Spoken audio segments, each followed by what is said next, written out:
Boa tarde a todas e a todos. A gente está começando o novo projeto do PET de Geografia, Literatura e Arte, agora para 2021.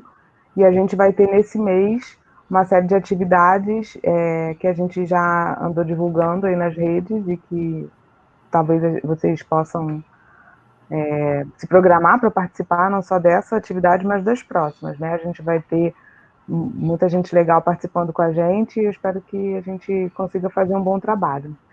O texto de hoje é aproveitando um livro com esse tema, né, Geografia, Literatura e Arte, um dos artigos escolhidos para a gente pensar um pouco a epistemologia, né, dessa discussão e o aprofundamento teórico mesmo do que a gente vai fazer ao longo desse ano, né?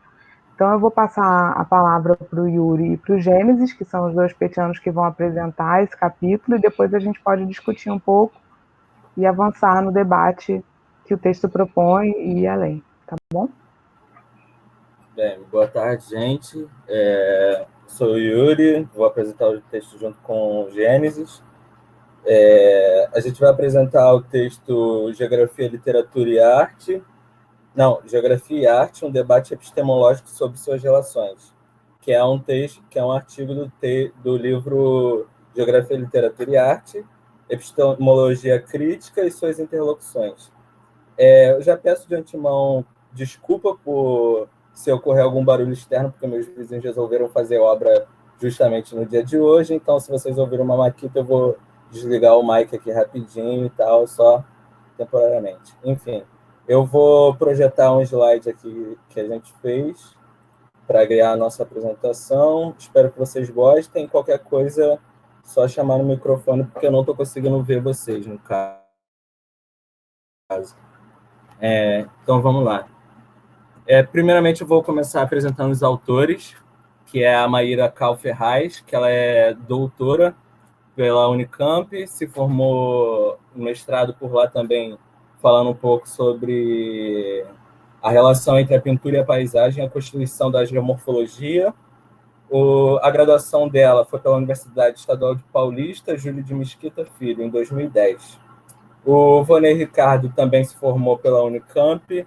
O mestrado e a graduação dele e o doutorado dele também é pela Unicamp. Ele geralmente trabalha sobre a história do pensamento geográfico, a geografia na Idade Média, a história da cartografia. Ele estuda um pouco sobre a vida do Alexander von Humboldt, que a gente vai abordar um pouco hoje dentro desse artigo, conceito de paisagem e espaço geográfico. Bem, os autores eles iniciam o texto abordando como a arte e a ciência são vistas como visões que se diferenciam pelo uso da linguagem e que existe barreira entre essas duas áreas de conhecimento, o que gera aí alguns pensadores que acreditam que são campos distintos e que não têm conexão. Para os autores, eles acreditam que, a partir do século XVIII, ocorre uma fragmentação entre a arte e a ciência, onde a razão começa a ter muito mais valor dentro da ciência e a subjetividade e a arte em si perdem um pouco do seu valor. E um dos grandes fomentadores de trazer a razão para dentro da ciência foi esse cara aí que está na foto, que é o René Descartes, que através da linguagem matemática ele conseguiu romper um pouco com essa subjetividade que era tão forte durante o século XVIII. Com isso, foram desenvolvidas novas teorias, o que abriu caminho para novas técnicas e instrumentos, o que possibilitou essa ciência dita como moderna ignorar ainda mais as artes e essa subjetividade que era tão forte.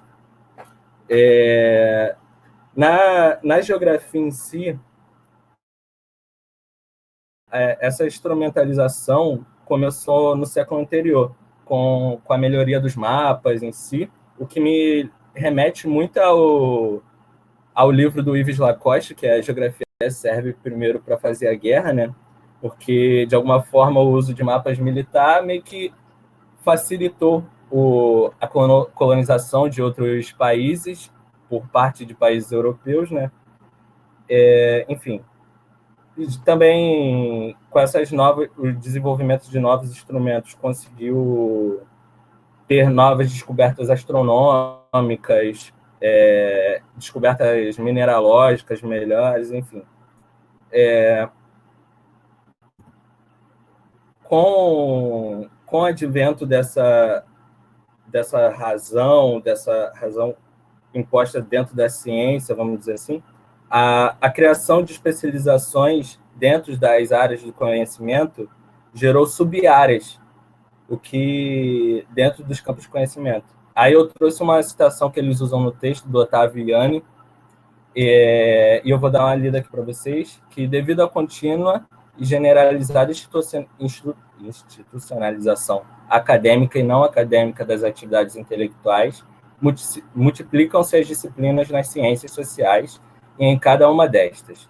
A economia política e a sociologia, a história e a geografia, a antropologia e a psicologia subdividem-se em distintos e cada vez mais especializadas disciplinas. Mas mesmo com esse rompimento entre a ciência, a arte e a geração dessas sub-áreas, a arte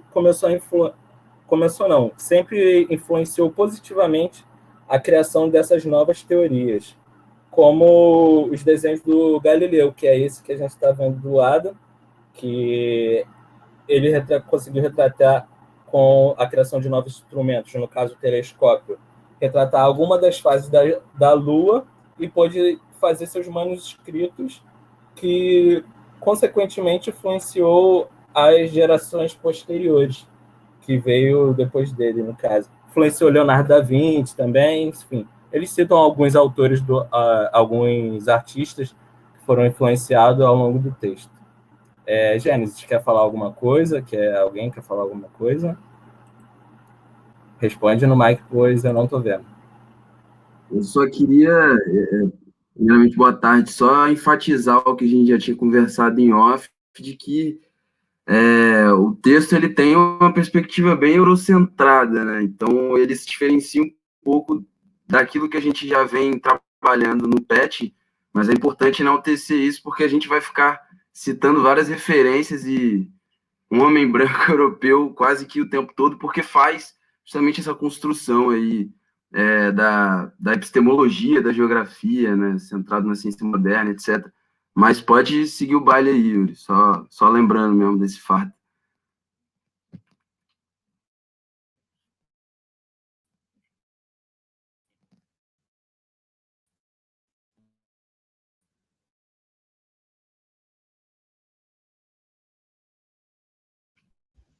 Yuri, você está sem som.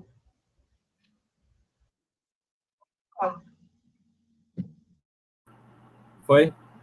Todo mundo me ouvindo? Agora sim. Show. Mas não estamos projetando, né? Agora sim. Enfim. Com a criação do racionalismo dentro da ciência a partir do século XVIII, no século seguinte, no caso XIX, o racionalismo começa a ser muito criticado pelo romantismo, que foi um movimento artístico autoproclamado que se caracterizava por três principais fatores, que um era colocar a intuição e a emoção antes ou em pé de igualdade da razão, a crença de que existem áreas cruciais e experiências negligenciadas pela mente racional, e a terceira, que é uma crença na importância do indivíduo. Então, ela começa a bater de frente com essa razão que foi tão empregada pelo iluminismo e por toda essa ciência moderna, e com isso, a igreja começa também a perder seu espaço de influência dentro das áreas, dentro da sociedade. Não tanto, né, obviamente, porque a gente sabe o poder da igreja ao longo da história, mas ela perde um pouco da sua influência. E os artistas começam a representar a natureza, o que antes tinha símbolos religiosos, símbolos totalmente católicos, eles passam a perder um pouco de sentido, e os retratos e as pinturas em si que esses artistas faziam começavam a ser muito mais fiel à realidade, o que muda um pouco a perspectiva do o que era a paisagem em si. Então, a gente pode dizer que se cria um novo conceito de paisagem. Posteriormente, no texto, os autores vão tratar um pouco da influência do Alexander von Humboldt e a influência dentro da ciência em questão entre geografia e arte. Como ele conseguiu influenciar a ciência em si, especificamente a geografia e a arte. Primeiramente, eles fazem um relato biográfico, um pouco da vida dele. Ele nasce em 14 de setembro de 1769, em Berlim. Ele se forma em Direito, Medicina e Filosofia na Academia Viadrina, em Frankfurt, mas, ao mesmo tempo, por ele ser uma pessoa muito curiosa, ele saiu desses 3 campos que ele se formou e foi além. Ele começou a estudar geografia, antropologia e diversos outros campos de conhecimento. Isso fez com que ele se colocasse até mesmo como cobaia dos próprios testes, como choques elétricos, fazia esses choques elétricos em animais, e, consequentemente, ele influenciou e foi muito influenciado por diversos pensadores e artistas da época, como o próprio Kant, que relata um pouco sobre essa experiência com ele. Eles citam um pouco isso ao longo do texto, e ele também se caracterizava como ele era um nobre da época, ele teve a oportunidade de viajar os quatro continentes que tinham sido achados, né, na época em si. E ele conseguiu influenciar e fazer suas próprias artes e seus próprios manuscritos sobre essas viagens dele, esses relatos do que ele via. Então, ele conseguiu mudar muito o conceito de paisagem em si e conseguiu influenciar muito o campo geográfico em si, nessa perspectiva. Aí agora o Gênesis vai falar um pouco.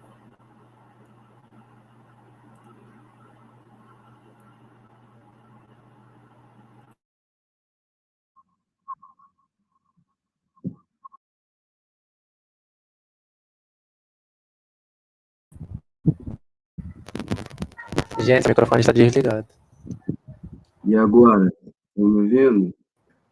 Foi. Então, Agora sim. só para a gente continuar, antes de entrar na parte específica do texto, onde fala das conexões entre a geografia e as artes após o Humboldt, lembrando que arte e ciência elas são vistas como distintos campos do conhecimento, né, por alguns autores e autoras, e isso é propício a narrativas. Então, são visões de mundo que são apresentadas e que têm diferença no uso da sua linguagem. Portanto, a ciência ela se utiliza de uma linguagem para, enfim, categorias e conceitos para defender, para promover debates, enquanto a arte ela se utiliza de outras linguagens, né? Então, a gente vê que, segundo esse relato que o Yuri vem dando e etc., a gente vê que, em alguns momentos, a arte e a ciência, elas têm suas rupturas, mas também elas se aproximam, né? Até porque a arte ela caminha muito junto da ciência, porque uma parte do texto diz que a ciência também depende da imaginação, né, para se fazer valer. E com isso, a arte, em termos de imaginação, é um campo muito fértil. E aí, na parte introdutória do texto, vem trazendo alguns elementos bem interessantes da gente levar em consideração, como isso que ele vem falando da ideia de fragmentação da ciência a partir que tem aí algumas raízes nessa ideia de Descartes, né, que se destaca nesse sentido. Gênesis, E dentro desse contexto, os estudos que são ligados à subjetividade são deixados. Tá picotando um pouco para mim também. O teu áudio, no caso. Tenta desligar o vídeo e só. Deixa eu ver se eu mudo de lugar. Beleza, peraí.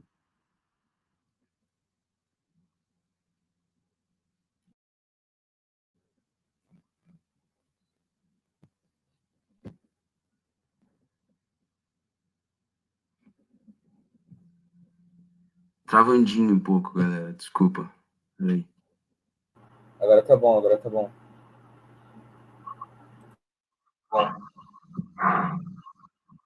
Deixa eu tentar desligar a câmera. Foi. Enfim, eu acho que eu desliguei a câmera, eu acho que deve melhorar agora. Eu tava. Não sei até onde vocês pegaram, se eu tava Começa de novo, viajando muito aqui, mas eu tava dizendo.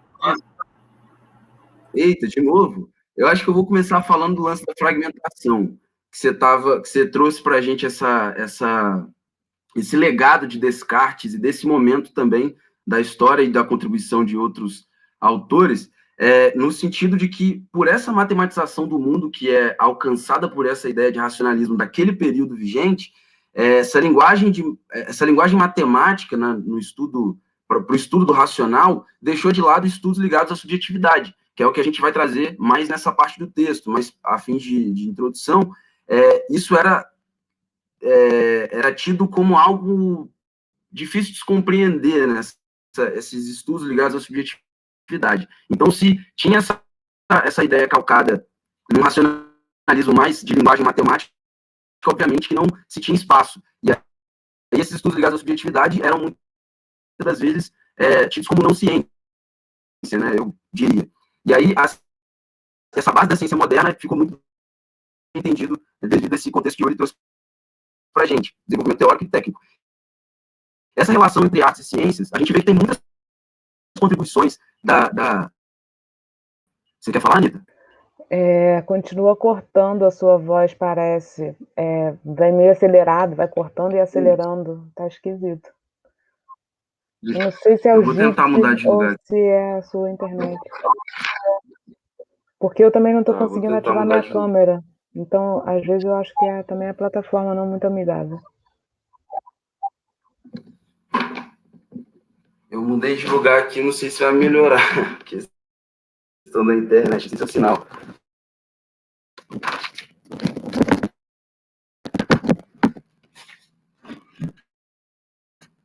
Vocês me ouvem bem agora? Não, ainda tá fazendo um barulho estranho. Talvez tenta mais Peraí, uma deixa vez. eu... Tenta mais uma vez e vamos tentar ver o que acontece. Só um minuto, eu vou... Peraí.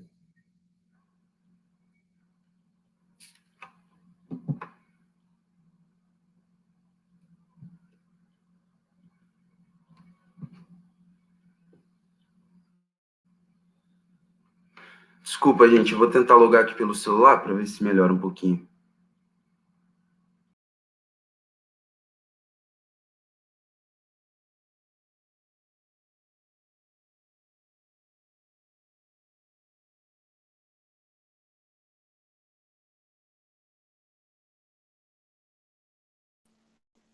Oi, gente, vocês estão me ouvindo agora? Sim, tá ótimo. Beleza, então vamos lá. Eu me perdi um pouco.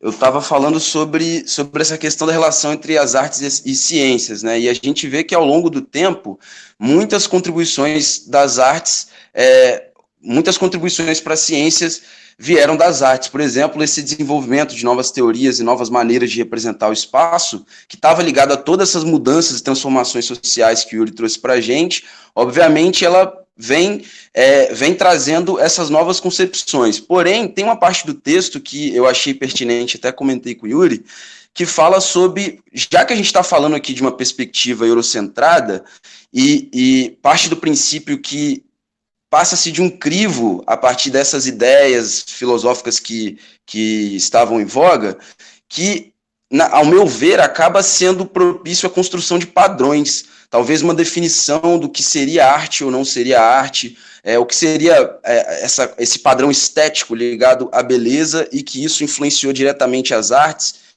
Eu não sei se alguém quer falar um pouco sobre isso também, porque eu achei pertinente trazer essa ideia de que talvez tudo isso que a gente está tentando desconstruir de alguma forma seja, na verdade, remontando essa construção de padrões desse momento que a gente está tratando aqui. Alguém ia falar?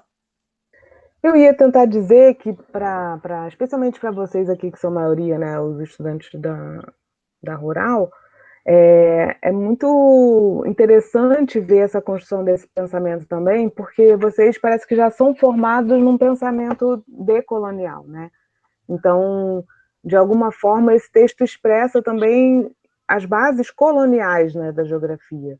E por isso que eu acho interessante você estar falando dessa visão eurocentrada, porque a base colonial é justamente, né, essa construção eurocentrada e limitada, mas que se diz universal, né, uma explicação quase que supostamente universal. E aí, por isso que você está falando, o que é considerado arte ou não? Se a própria cultura, né, também vai sendo refletida e também se transformando. O conceito de cultura também se transforma ao longo da história da geografia. E isso vai ter impacto, certamente, aos diálogos da geografia com as artes, né? Porque a própria compreensão de cultura, que é, né, mais ampla ainda, também se transforma. Então, eu acho interessante a gente trazer a própria história da geografia cultural, a história, né, da abordagem cultural na geografia, que é até mais complexa do que a própria geografia cultural, e ver como essa mesma vertente da geografia tem também a sua própria história e o seu processo, né? Então, é interessante perceber esse movimento. E também a ausência para quem é formado já num pensamento crítico, né, sobre a colonialidade, o quanto que essa forma de ver o diálogo da geografia com a literatura, no caso aqui com a arte, é limitado por essa forma colonial do pensamento, né? Então, o que vai ser considerado importante, o que tem essa questão da razão acima da emoção, toda a questão da razão moderna de classificação, que eu acho que tem a ver com o que o Gênesis estava falando, né? Quem vai classificar e hierarquizar o que é o que não é belo, o que é o que não é arte, o que é, entendeu? Então aí eu acho que é um elemento importante de vocês pensarem. Por outro lado, também como colocou o Gênesis, é importante que a gente tenha acesso a esse tipo de compreensão, até para que a gente possa fazer uma desconstrução, né? Então, para saber o que desconstruir, é preciso saber o que, né? Então, a gente está indo nesse caminho, vamos avançar no texto para ver se... Não sei se mais alguém quer comentar sobre isso, ou sobre outra coisa, claro. Eu quero fazer um comentário em cima do seu comentário, na real. Que a primeira vez que eu li o texto, eu gostei do texto em si, porque eu gosto de história e gosto de geografia, então juntou os dois um pouco, né? Só que essa desconstrução de perceber que eles estavam indo para essa linha de análise epistemológica de forma trazer o europeu como centro da discussão, ou de alguma forma ver que os autores são da Unicamp e estão dentro de uma das melhores universidades do país, e a gente parece que a nossa discussão sobre epistemologia ou sobre a história do pensamento geográfico já evoluiu 3 vezes mais do que a deles. Então, eu acredito que tem muito da sua influência e da influência dos outros professores de dentro do IEM. E é muito engraçado como essa desconstrução aconteceu para mim lendo esse texto em si.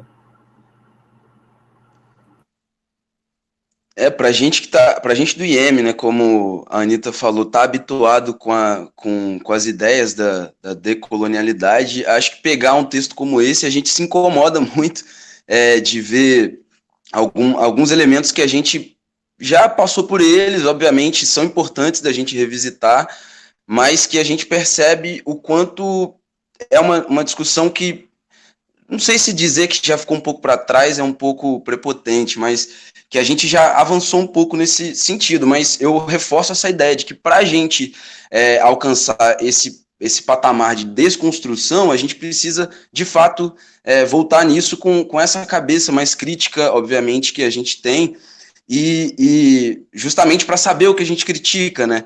E, obviamente, que, falando de arte, as concepções de arte, elas são inúmeras, então... a arte estar limitada à construção de padrões e padrão estético e essa definição de beleza, obviamente, limita essa arte de modo que a gente não vê na prática aquela ideia de liberdade que a arte apregoa sendo levada a cabo aqui nesse sentido, porque existe essa hierarquização e essa definição que a gente falou, né, do que é, o que não é arte, dentro desses parâmetros, como se só o que fizesse arte era o que estava ali na Europa naquele momento, a partir de uma influência de filosofia alemã, né, do romantismo e outrora do renascentismo, naturalismo, enfim, essas ilustrações naturalistas que a gente vê no início do texto. Mas, enfim, fazendo essa introdução aí meia atordoada por conta dos problemas técnicos, a parte do texto aqui que eu vou focar agora é aquele subtítulo, As Conexões entre a Geografia e as Artes após Humboldt. Né? Então, claro que o texto ele vai trazer uma importância que a gente reconhece de Humboldt no sentido da descrição da paisagem, mas uma descrição que é calcada numa preocupação de estética literária, né? E aí vem trazendo essa ideia de que a arte estava presente, de certa forma, naquilo que se produzia em Humboldt, né?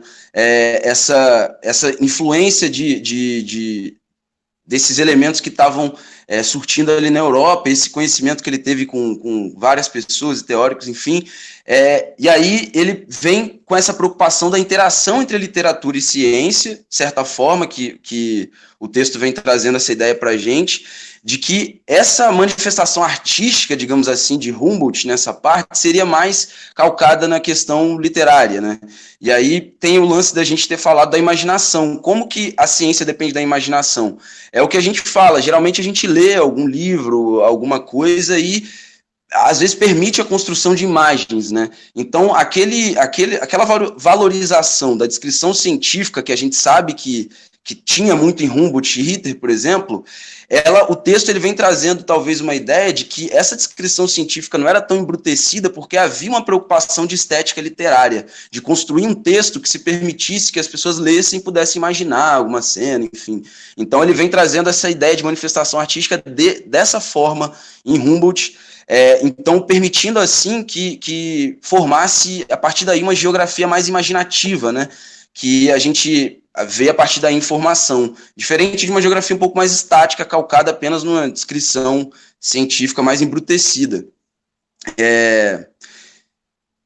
Que mais aqui? Deixa eu ver, acho que eu estou meio perdido. Ah, tá. E aí a gente voltando para esse subtítulo, que eu falei das conexões, da geografia após Humboldt, a gente precisa levar em consideração que depois de sua morte, ali, meados do século XIX, tem uma nova onda de racionalismo, né? E também tem a ascensão das teorias do determinismo biológico. Então, com essa geografia moderna, que é muito marcada pelo legado de Humboldt e Ritter, né, por conta dessa valorização toda do discurso científico e essa influência que eles tinham do momento que viveram, a gente tem ali, a partir do fim do século XIX, meados do século XIX, novas referências filosóficas que vão marcar um antagonismo nesse momento, essa nova fase da geografia, segundo Moreira, um autor que é citado no texto. Esse momento ele é marcado por um antagonismo entre a necessidade de fragmentar os estudos e também a precisão de recuperar a visão integrada de mundo, né? Então, essa nova fase de referências filosóficas, ela também vai ser marcada pelo fim da influência daquela filosofia idealista alemã, o romantismo, e da emergência do positivismo, né? E aí a gente tem a inauguração de uma nova fase, que é de extrema fragmentação do conhecimento, segundo também Moreira. Então, nesse sentido da fragmentação, na verdade, a gente tem um aprofundamento dessa fragmentação, né, tanto nas ciências humanas e nas ciências naturais, enfim, nas ciências em geral, e tem esse momento que tem essa necessidade de marcar um antagonismo entre essa necessidade de fragmentação dos estudos, mas, ao mesmo tempo, ela se fragmenta ainda mais. Se alguém quiser me interromper, falar alguma coisa, às vezes eu dou uma viajada, uma volta, fiquem à vontade. E aí, na esteira dessa nova fase de referências filosóficas, é óbvio que a gente precisa contextualizar no tempo que, de acordo com esses séculos que a gente vem tratando, a expansão do capitalismo também ela vai se aprofundando, né? E aí tem um destaque no texto nos séculos XVIII e XIX e essa ampliação das dimensões da Revolução Industrial e, com isso, posteriormente, uma crise desse paradigma fragmentário. A gente tem nesse momento, obviamente, a formação de Estados-nações e a ascensão da burguesia, e essa ideia de Estados-nações ela vai ser interessante a gente trazer esse destaque, porque Para a gente falar, por exemplo, de identidade cultural, enfim, e uma cultura que é produzida por um espaço específico, essa ideia de Estado-nação, ela foi, não diria importante, mas ela influenciou, de certa maneira, para essas ideias, esses debates que a Anitta também já falou aqui, onde a cultura ela vai sendo reformulada, a forma da geografia trabalhar com a cultura e enfim, a identidade ao longo do tempo. E aí, nesse sentido, a gente tem essa formação dos Estados-nações tendo grande influência e também, por que não dizer, da ascensão da burguesia, com a sua influência no cenário político, econômico e cultural. Dentro desse caldo, a gente tem, obviamente, muitas transformações, mais uma vez, sociais, e, enfim, daquele momento vivido no espaço, e também o que isso vai influenciar nessa fragmentação da qual eu já falei. Dentro desse contexto, a gente tem, então, a mudança de conceitos e novos debates. Desculpa, vocês estão me ouvindo de boa? Tá tranquilo aí? Tá travando? Tá ótimo, gente. Tá tranquilo, gente. Ah, beleza. Mas podem participar também, gente, pelo amor de Deus, fica à vontade. E aí a gente vem falando desse legado, beleza? Tem uma citação que eu queria destacar, se vocês me permitirem, aqui na página 239 do texto. Não sei se alguém tem o texto à mão, mas, enfim, eu vou ler rapidinho. Para concluir, é preciso sublinhar, deixa eu ver aqui, segundo parágrafo, é uma citação na página 239. Para concluir, é preciso sublinhar que, nos casos de Humboldt e Ritter, os polos se misturam em proporções variáveis sem aparência contraditória. De fato, na obra destes autores, o racionalismo e o romantismo figuram antes como aspectos complementares de um mesmo e único conhecimento científico. Enquanto fundadores da geografia moderna, estes dois autores legaram à posteridade geográfica procedimentos que repercutem, sem dúvida alguma, essa dualidade fundadora que depois será, contudo, vivida de outra forma. Né? Então, ele vem aqui caracterizando esse final do século XIX, enaltecendo essa nova fase da geografia, que vai ser influenciada, que também vai influenciar várias outras ciências, e dentro desse contexto de fragmentação, a geografia também vai ser influenciada. Falei desse antagonismo, etc. Deixa eu avançar aqui.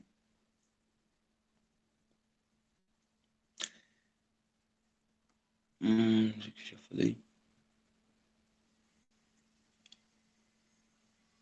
Aqui, dentro desse contexto de mudança de conceito, eu vou me reportar ao texto mais uma vez, está na página 240, que diz o seguinte, no penúltimo parágrafo: no tocante à geografia, temos uma mudança no conceito de natureza. Sai a concepção holista da natureza, onde os iluministas românticos observam, entre aspas, a redução de seu conteúdo a uma natureza apenas tida como física, aquela que era objeto, né, de ilustrações, etc.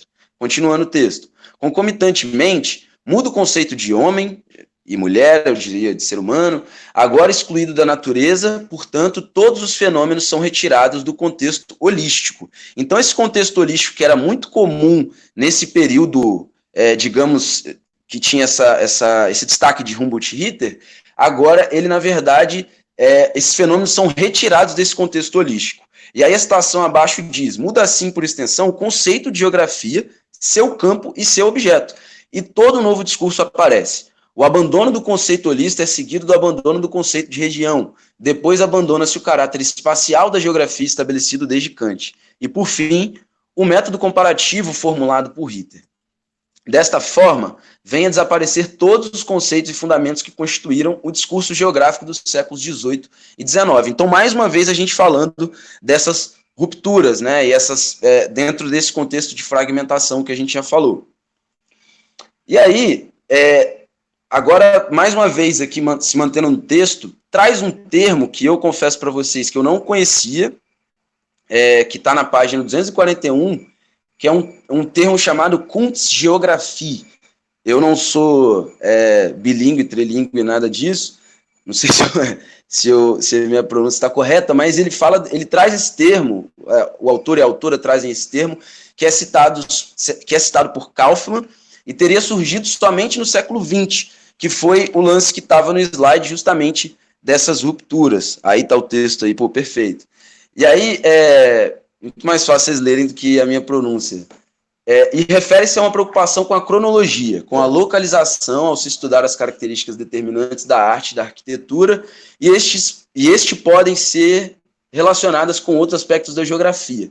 O surgimento do Kunstgeografie é contemporâneo ao desenvolvimento da geografia cultural e humanista, pois a tal racionalidade pregada, os métodos positivistas e ou naturalistas não davam mais conta de responder às novas indagações surgidas. Então a gente vê, eu acrescento aqui, que obviamente, de acordo com essas novas racionalidades e com essa nova perspectiva que estava se ocorrendo, a gente tem, portanto, uma consideração, que eu já vou apresentar um pouco mais adiante, daqueles estudos, né, da subjetividade, de elementos que foram antes desvalorizados, agora sendo resgatados, digamos assim, tendo uma como é que se diz? Me fugiu a palavra, mas agora isso é revisitado de modo a valorizar aquilo que não era valorizado naquele período da matematização do mundo, daquela linguagem matemática que a gente falou do passado, mais lá atrás.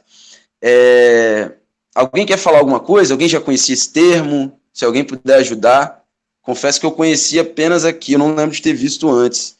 Eu não sei se ficou claro então, eles fazem mundo. Referência aí à geografia cultural, né? E aí, no caso, a geografia cultural, ela vai se expressar de diferentes formas em diferentes países, né? Vai ter a sua produção diversificada também. Por exemplo, a geografia cultural alemã, a geografia cultural francesa, né? A geografia cultural norte-americana, estadunidense. Então, eu acredito, né, que o Kaufmann seja, então, esteja citando essa linha, né, essa corrente, esse surgimento contemporâneo aí da geografia cultural alemã, e, enfim, mas acho que interessante é justamente perceber que essa mudança na própria geografia, né, esse movimento mesmo, que a geografia não é sempre a mesma, obviamente, né, ela vai se transformando, mas com diferentes ritmos, né, também, e em diferentes espacialidades. Por isso que a gente precisa estar o tempo todo tentando compreender esse movimento, né, essa expansão do capitalismo, por exemplo, que eles trazem para o texto, né, os autores, a autora e o autor, eles falam também de como isso influencia, obviamente, a produção do conhecimento, né, porque tem aí os seus interesses também envolvidos, e esses debates, então, vão começar a refletir também as relações que tem entre homem e natureza, né? E aí o Gênesis ficou incomodado de falar homem e natureza, mas é justamente esse lugar de ver o homem mesmo, esse homem abstrato, né? Esse homem que, na verdade, é supostamente universal, né? E que é homem masculino, tanto como essas referências que aparecem no texto o tempo todo, né? Todas masculinas. E branco, né?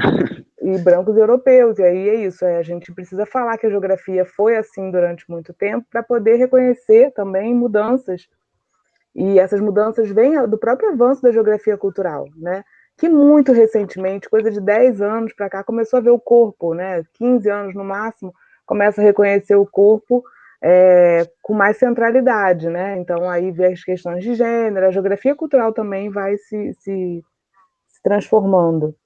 E, enfim, logo aí o texto vai falar dessa emergência desses debates que iam de alguma forma, buscar entender essa relação entre o meio natural e a ação humana.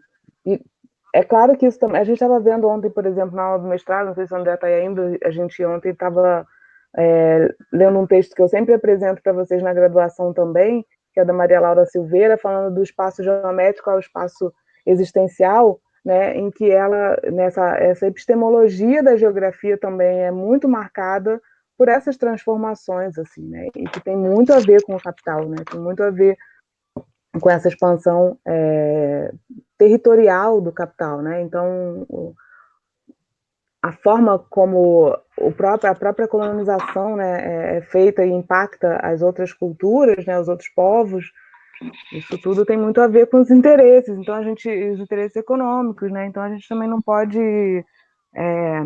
negar que a geografia cultural, ela por muito tempo se absteve de fazer esses atravessamentos, né?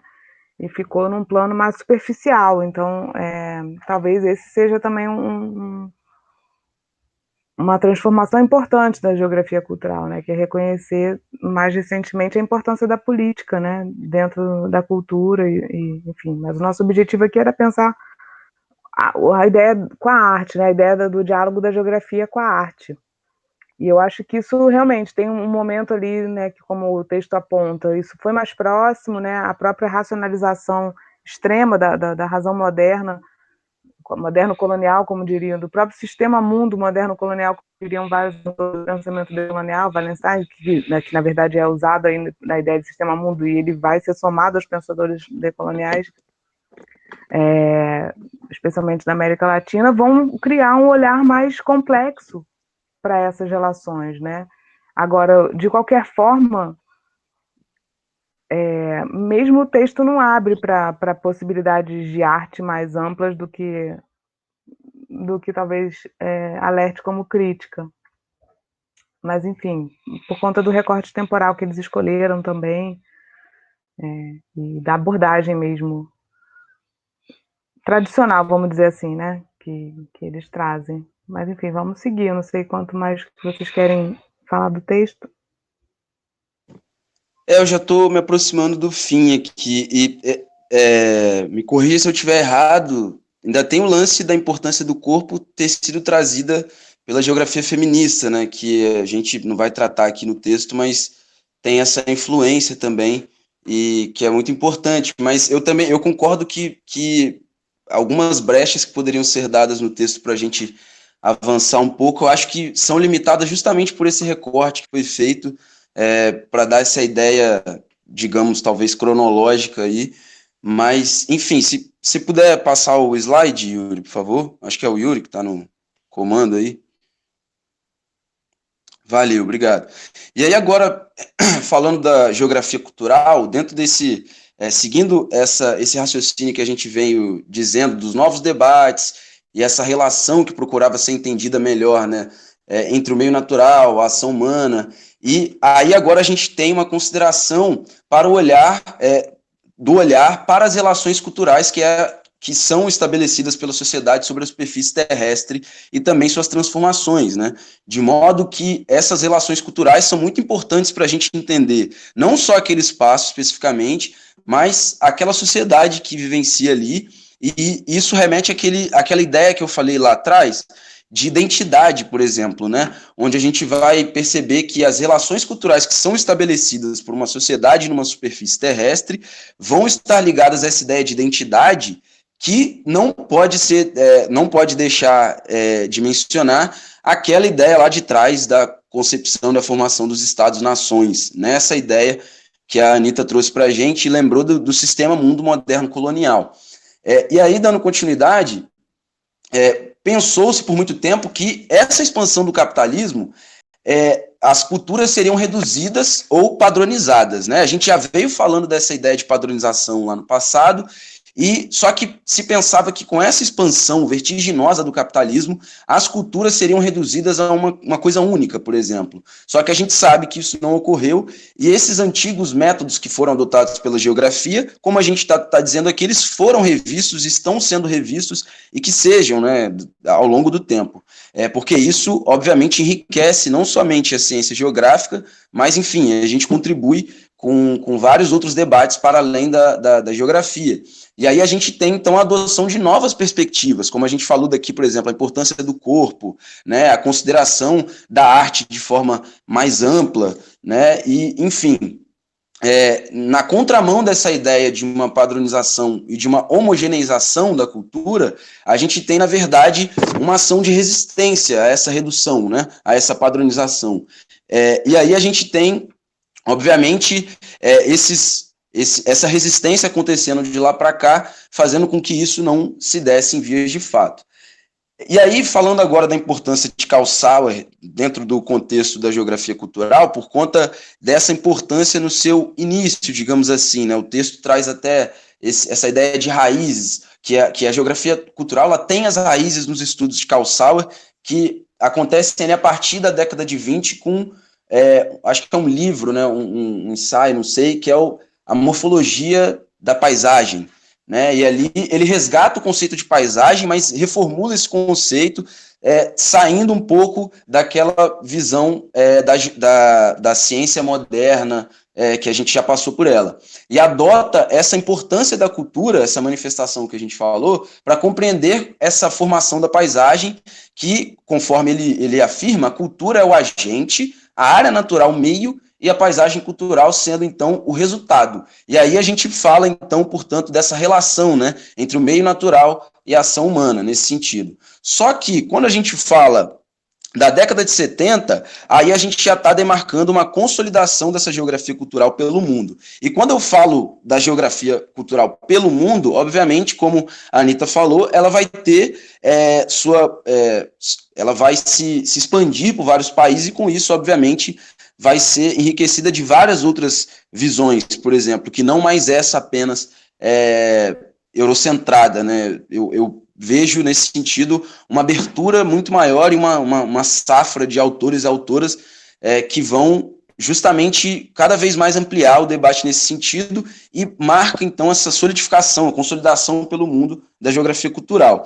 E aí, finalmente, a gente vai levar em consideração esses elementos da subjetividade, elementos subjetivos, uma abertura para o estudo de elementos antes desvalorizados, né? Não só as artes plásticas, como a literatura, a música, a fotografia, por que não, o cinema e etc. Então, essa arte que foi outrora deixada de lado e vista como algo que não era ciência, apesar de ter contribuído muito com a ciência e apesar da ciência também ter contribuído com a arte de certa forma no seu fazer, a gente tem aqui a geografia resgatando a arte de forma muito mais ampla e considerando, portanto, várias manifestações artísticas, sem mais, ao meu ver, aquele crivo, né, do que era belo, daquele padrão estético, da própria ideia de padrão, por exemplo. Então, obviamente... Demora um pouco, né, Gênesis? Não é assim imediatamente, mas tem por isso esse paralelo que eu estava falando aqui com a compreensão do próprio capital, né, da própria relação do espaço, sim, né, com o capital, conforme vão avançando os estudos, por exemplo, a influência do Lefebvre na geografia também, né, isso vai facilitando com que quem tinha esses interesses em olhar mais a abordagem cultural da geografia também não desconsidere esses avanços que o campo como um todo fazia, né. Então, nos anos 70, os estudos de territorialidade, por exemplo, já poderiam também, muitas vezes, se apropriar de estudos enfim, tanto a questão econômica quanto as questões políticas, né, isso vai influenciando a própria imaginação geográfica, as narrativas, as imagens que descrevem esse mundo vão se tornando também bem mais densas, né, então, nesse sentido, eu acho que a geografia cultural, a abordagem cultural na geografia, para a gente ser mais amplo até do que a própria geografia cultural, a abordagem cultural na geografia, a partir dos anos 70, ela reconhece uma mudança mais significativa, né, e isso tem muito a ver com os avanços que a geografia como um todo estava fazendo. E essa tomada de consideração da dimensão emotiva e subjetiva das imagens e de outras construções mentais também vai se dar a partir desses anos 70. Por exemplo, com os estudos sobre o espaço vivido, e aí a gente tem uma série de autores que vão, e autoras, né, porque Annie Butchmer é uma dessas pessoas, e o Helf, né, e outros autores vão também passar a estudar o espaço vivido, né, e trazer mais a ideia mesmo do cotidiano para dentro da abordagem cultural da geografia. Mas é importante grafar que esses geógrafos da geografia cultural, das abordagens culturais da geografia, se inspiram muito também na filosofia, né, tá aí o Henri Lefebvre, mas também o Castoriadis e outros autores que vão estudar o espaço na sua dimensão física e natural, mas principalmente na sua dimensão social, né? E aí vão ampliando a própria visão de espaço geográfico, e isso vai ter impactos na geografia cultural e nas abordagens culturais da geografia, né? Então, por exemplo, Castoriadis, ele se interessa muito pelo imaginário, né? O conjunto de sonhos e projetos de uma civilização, né? Criados por uma civilização, ele coloca assim, não, isso vai ter um impacto também, né, nos estudos de representação, que são um tema de interesse da geografia, né. Então, as abordagens culturais vêm muito de fora também, né, só vão sofrer essa influência ainda europeia. Por isso que eu falei do pensamento decolonial, que é muito recente, já nesse milênio, vamos dizer assim, né? Mas antes disso a gente vai sofrendo outros processos dentro da geografia que vão impactar o diálogo da geografia com a cultura, da geografia com a arte, principalmente, né? Sim, perfeito. Se a gente for, por exemplo, Pode lembrar de prosseguir. textos que a gente estudou em geografia cultural, né, que a gente estuda em geografia cultural, o próprio Paul Claval, né, falando da descoberta da fenomenologia, né, e aí ele vai citar autores como Eric Dardel, na França, e outros por aí, o Toulon, o Edward Helf e a Anne Butman, né, eles fazem parte desse movimento, que vai tornando esses temas mais populares, vamos dizer assim, e provocando alguma mudança de paradigma na disciplina. Então, que essa abordagem cultural, ela inicialmente era dada mais assim atenção ao indivíduo, por isso que eu falei que era uma leitura quase que ingênua, não sei se é esse termo, mas que era importante para perceber como que a sensibilidade também vai fazendo parte da geografia, né? A geografia vai descobrindo sentidos nos testemunhos literários, nas obras artísticas, né, na produção pictórica, e aí, enfim, aos poucos eu acho que também são processos que eles não são estanques, né? Então está acontecendo um movimento de geografia, do pensamento crítico na geografia e, por outro lado, um processo de sensibilização, mas isso uma hora se esbarra, né? E eu acho que a gente, na América Latina, por exemplo, a gente, né, tem a expressão do próprio Milton Santos e outros autores que foram também transformando a sua obra para, em algum momento, reconhecer a importância da fenomenologia ou do existencialismo, e principalmente essa leitura mais sensível, que ele vai chamar, o Milton, né, de emoção ou dessa epistemologia da existência, né? Que eu acho que aí a gente vai chegando mais perto, assim, também dessa... Bom, e eu não falei também que no caso do Brasil, mas de outros lugares também, a contribuição de uma geografia cultural para pensar o imaginário, que tem a ver também com o sagrado, né, e questões assim que podem chamar a atenção, por exemplo, de que forma a gente lê esse sagrado, quem são as leituras prioritárias no sagrado na geografia cultural, né, qual o sagrado, né, e aí a gente também vai vendo um movimento que também se aproxima dessa quase que desconstrução, né, o sagrado tem a ver com quais religiões e quais abordagens, de que lugares elas vêm, né, e enfim. Mas aí sim, a gente chega a partir dos anos 80, aí a gente começa a ter uma abordagem cultural mais ligada ao corpo, mas tem muito a ver também com a influência do Foucault, né, com a questão do vigiar e punir e o controle dos corpos, e aí também essa leitura do Foucault vai influenciar também uma leitura geográfica. O Paul Claval, quando ele fala do corpo, ele fala também dos sentidos, né? O olfato, então a questão da geografia cultural, por exemplo, também se preocupar com o paladar, a questão alimentar, isso tem, a geografia cultural vai percebendo também, e aí vai chegando na audição, a música, né? O símbolo do lugar, enfim.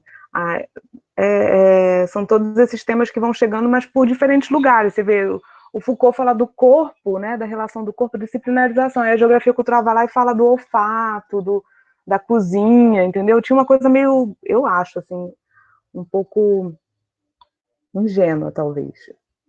Não sei como é que vocês veem isso. Aí eu acho que aos poucos esse corpo vai ganhando, vai ganhando expressão política, sabe? E aí é uma abordagem cultural que vai se modificando também, né, para ver também, os estudos de gênero entram aí, né, quando sai desse lugar do corpo ser, enfim, apolítico, né, neutro, não existe essa universalidade, essa neutralidade. Vocês estão aí? Ou eu tô falando sozinho? Sim, tô aqui. Felizmente teve uma parte, não sei se foi só para mim, travou um pouco, uma pena, mas eu consegui acompanhar o raciocínio, de certa forma, Ai, que apesar pena. da falhinha no Ninguém me meio. avisa. Ficou aqui falando igual uma É maluca. porque eu não queria atrapalhar o seu, o seu raciocínio, fiquei achando que era só para mim, talvez.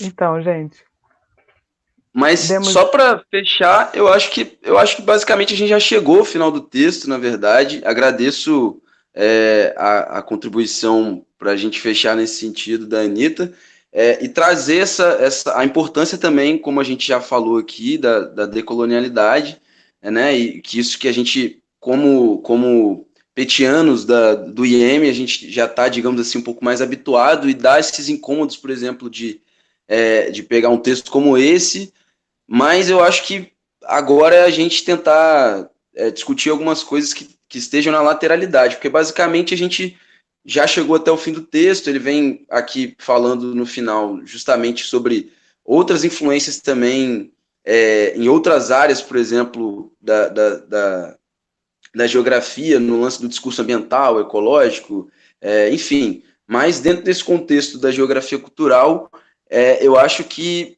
é basicamente isso que a gente trouxe, e a importância também, que eu talvez não tenha falado, né?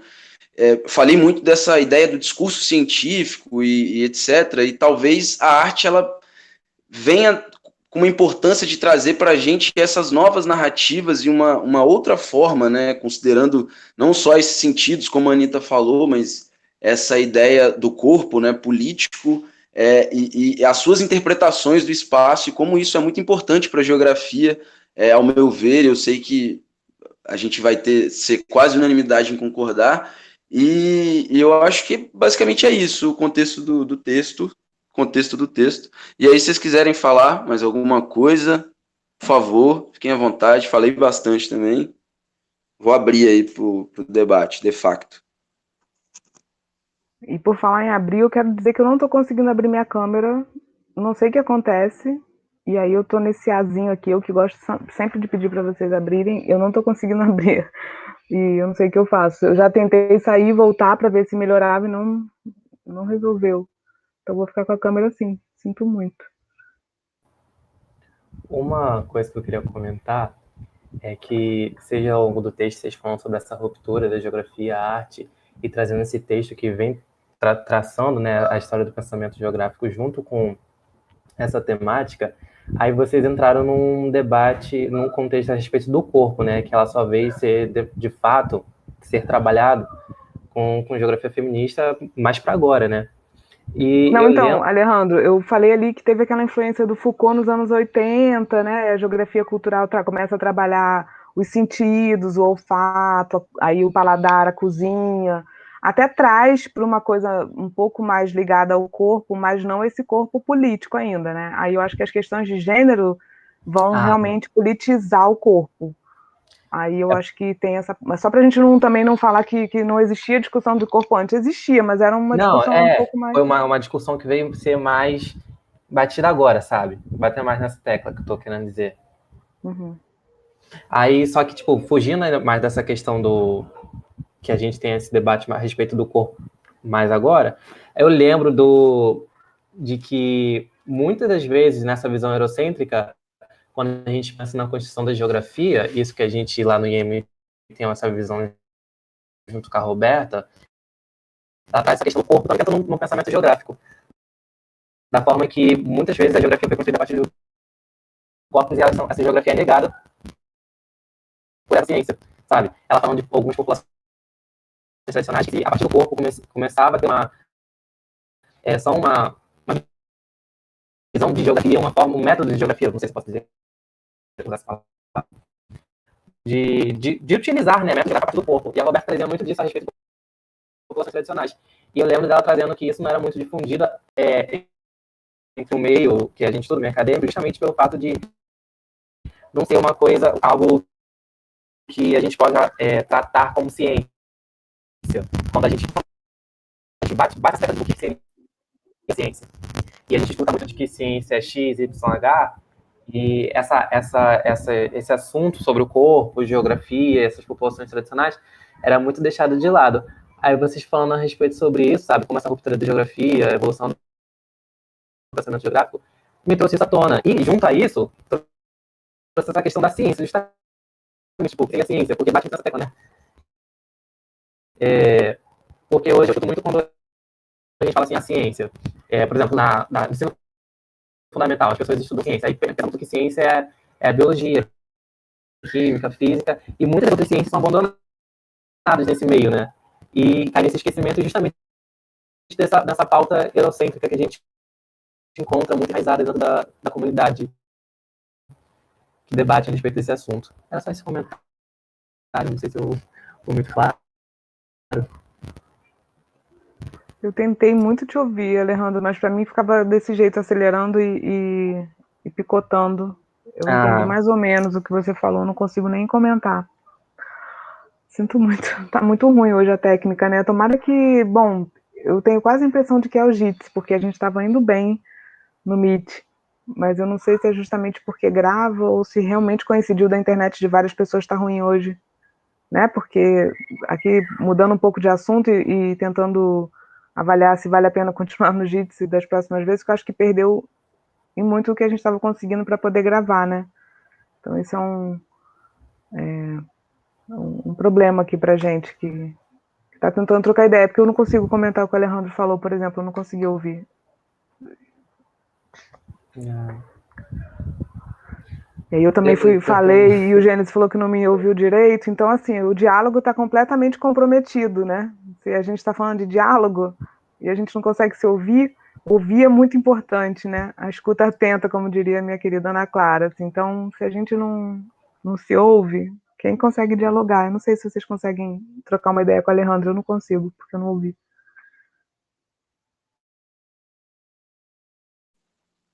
Pô, eu tive muita dificuldade também, mas eu acho que pouco do que eu peguei, eu acho que ele falou um pouco da experiência, da disciplina que ele está tendo com a Roberta, e essa visão de que algumas produções não são ciência, enquanto talvez o pensamento decolonial considere. Não sei se eu. Enfim, é porque também tô tentando aqui, talvez, traduzir o que eu entendi naquele probleminha que rolou. Se puder confirmar, Alejandro, não sei, Eu acho que... vai que rola. Fala.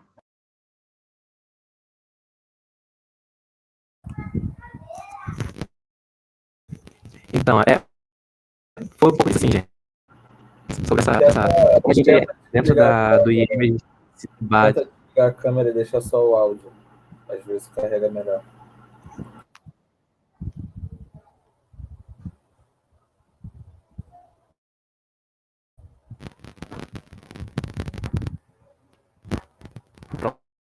Vamos falando melhor?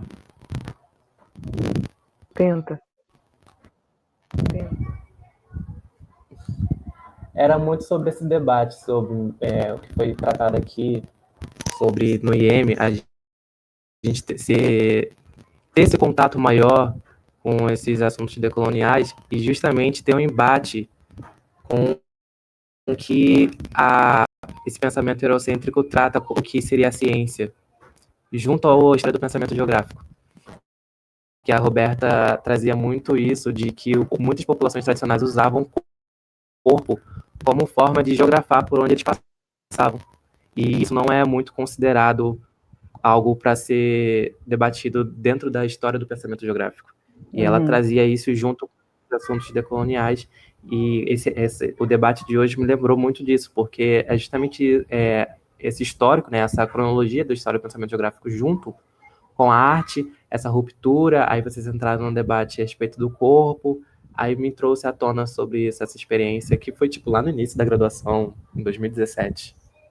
Tem muito a ver isso que você está falando, porque o próprio modo como o corpo e os diferentes corpos são representados pela ciência, né, ou pelas artes, e vai influenciar o que a forma de representar, por exemplo, a representação cultural do corpo. Então, e também as técnicas, né? Então, por exemplo, a questão da escrita, né?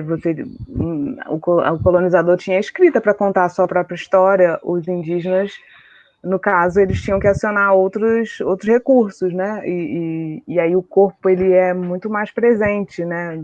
Porque na própria ciência hegemônica, a divisão de corpo e mente, né? A divisão da razão e emoção, todas essas dualidades, assim, elas são bastante impactantes para o tipo de representação, por exemplo, do corpo que a gente vai ter, né? E aí, por consequência, o próprio sentido do corpo enquanto uma reflexão científica, né? Então, o corpo vai ser esquartejado como a própria ciência, vai ser dividido, hiper especializado, então a medicina vai ser construída também de uma forma hiper especializada, e a própria compreensão do corpo do sujeito, da saúde, ela é fragmentada. Então, essa ideia de fragmentação, ela vai ser impactante, inclusive, para a gente compreender de que corpo a gente fala, quando a gente está falando de ciência, né? Porque essas fragmentações, elas acabam especializando o conhecimento de uma forma enfim, eu acho que vai acabar impactando também essa visão que a geografia teve por muito tempo, de descorporificar, né, as suas análises, assim, um anacronismo com o que estava acontecendo em outras áreas, mas que depois a gente vai tentar alcançar, né. Tem algumas referências que eu acho que a gente podia trocar, né? Mas eu acho que pode falar aí. Fala aí. Sou eu, se eu consigo me ouvir bem? Sim. Então, eu não li o texto todo, né? Eu li só uma primeira parte, assim, mas queria agradecer aos meninos pela explanação, deu para entender bastante coisa, assim, que eu não tinha lido, principalmente a parte dos gêneros que eu, como eu disse anteriormente, não li. Mas o que me parece, que é com o debate que vocês fizeram, com as provocações, levantamentos, é que no início, né, esse processo de encontro da arte com a geografia foi descrito pelos autores, né, de uma forma muito mais técnica, priorizando formas geométricas, priorizando um que paisagístico, né? Ele falou do Renascimento nessa onda de descrição e desenho das fases da Lua e tal. E eu lembrei do Homem Vitruviano, do Da Vinci, no centro de duas formas geométricas perfeitas. Esse homem, né, centrado, não só no pensamento, mas como na arte também, ele tem todos os diâmetros, né, todos os desenhos, todos os traços totalmente enquadrados, perfeitos, dentro de duas formas geométricas. E isso me faz perceber justamente o pulo que a gente deu e o pulo que a gente estava falando sobre o nosso pensamento enquanto estudante de geografia, de que a gente não está mais olhando a arte como essa estrutura, esse desenho perfeito no mundo. Estou tentando achar a palavra para tentar descrever. No mundo que a gente apenas contempla essa perfeição humana do raciocínio, de conseguir colocar em um papel, a partir da arte, aquela paisagem. Não sei se estou conseguindo ser claro, mas estou tentando dizer de forma bem enrolada agora, de que a arte, a gente começa a enxergá-la de outra forma, não apenas contemplativa, né? É como se a gente estivesse não apenas olhando para a Capela Sistina e vendo aqueles desenhos incríveis, mas agora, nesse período contemporâneo, nós estivéssemos reparando nas fissuras, né? Estivéssemos conseguindo perceber na parede as fissuras que tem nessa construção epistemológica, de fato. E essa percepção de que, poxa, a gente tá olhando um texto totalmente eurocentrado e temos uma perspectiva mais decolonial, para mim foi também foi muito bom perceber essa minha formação, assim, como o Yuri falou no início, de que, de fato, a nossa... Não sei se tem muitos... Não tem, né? Não tem muitos estudos ligados à performance na geografia, né? Essa coisa de parar de nos colocar como espectadores e avaliadores de arte, mas da gente produzir uma performance. Eu lembro que, quando estava na Argentina, no Encontro Latino-Americano de Geografia, Gênero e Sexualidade, eu fui fazer uma performance com o Thiago na apresentação de um trabalho meu dele e da Anitta, e foi justamente essa percepção de, caramba, a arte ela tem uma potência comunicacional que vai de diversas formas encontrar o ser humano, seja na percepção visual, auditiva, né, que eu acho que chega aí essa questão do corpo, mas como ela interfere na nossa própria construção de entendimento, né? Por isso que eu falei de olhar a fissura, porque, ora, se a gente desloca o olhar para uma escala maior, a gente consegue perceber outras coisas. Então, quando a gente pratica uma performance, uma ação artística, a gente começa também a perceber outras escalas da geografia no nosso próprio corpo. Eu acho que vai em diálogo com o que o Alejandro estava falando, né? Da geografia ser perceptível na nossa própria instância corporal, né? Na nosso próprio imaginário, na nossa própria geoifengrafia, né?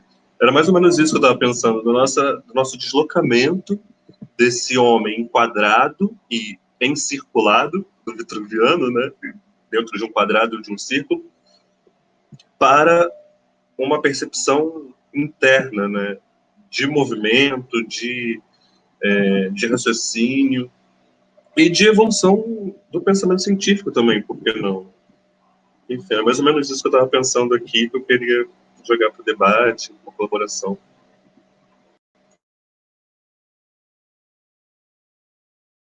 É muito interessante, porque o que o André está falando também é de epistemologia, né? Porque como que a gente produz conhecimento? A gente produz conhecimento só com a razão? Não, né?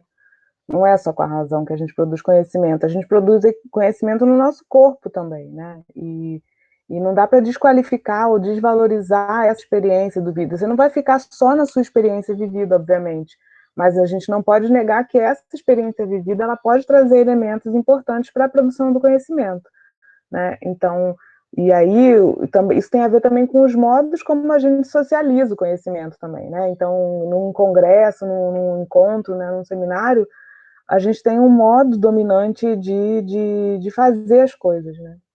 O modo dominante de submeter artigos, né? De ser avaliado ali, então tem um padrão, tem um template, ou tem um modelo a seguir, e aí você tem, são os códigos da própria ciência, o funcionamento da própria ciência. E no caso, esse trabalho que o André falou que eles apresentaram com uma performance, foi também resultado de uma ação política num evento em que, a princípio, eles estavam se sentindo um pouco deslocados, ele e o Tiago, né? O André e o Tiago.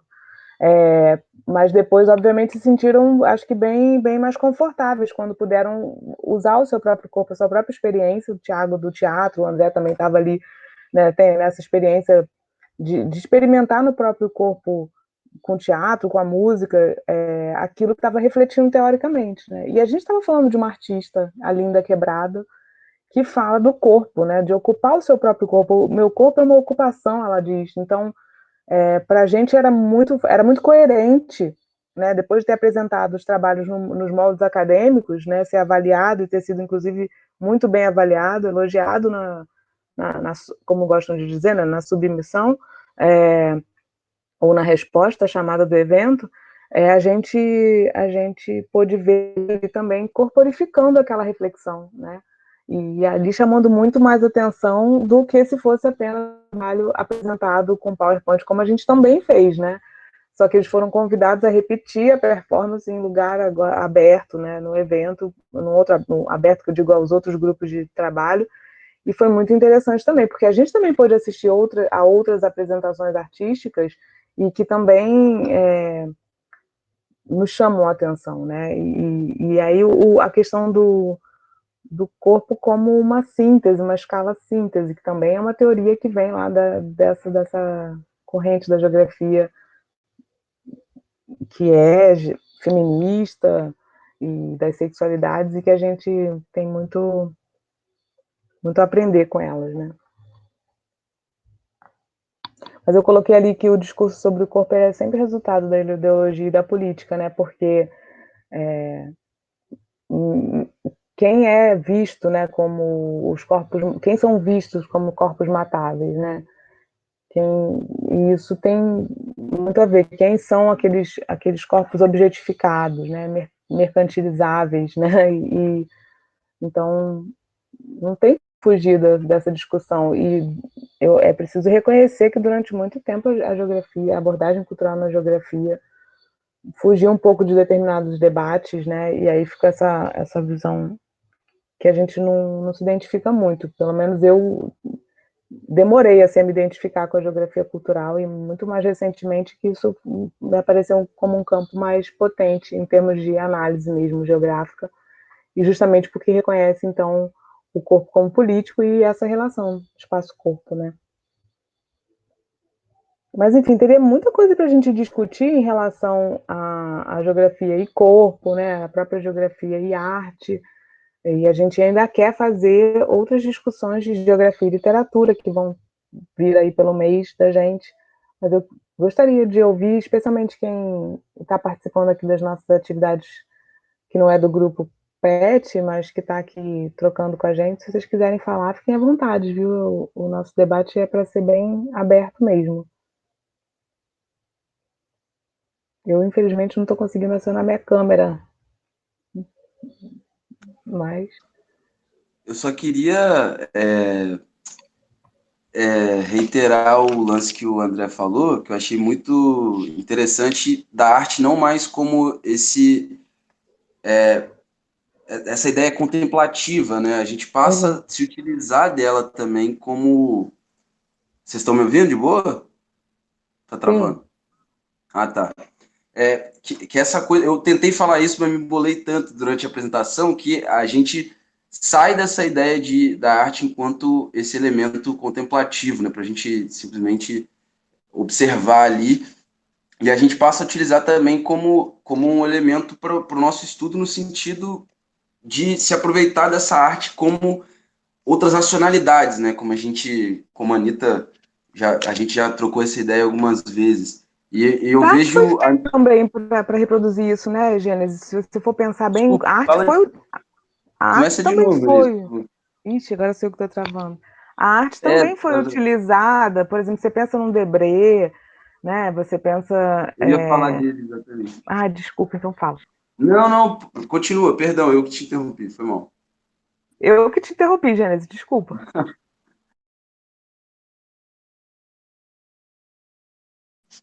Não, porque só esse parênteses do Debré eu ia trazer justamente que tem uma parte do texto que ele vai falando muito da paisagem, mas aí na hora que eu li eu lembrei daquela visão de Brasil que ele vai passar a partir das ilustrações que ele faz, né?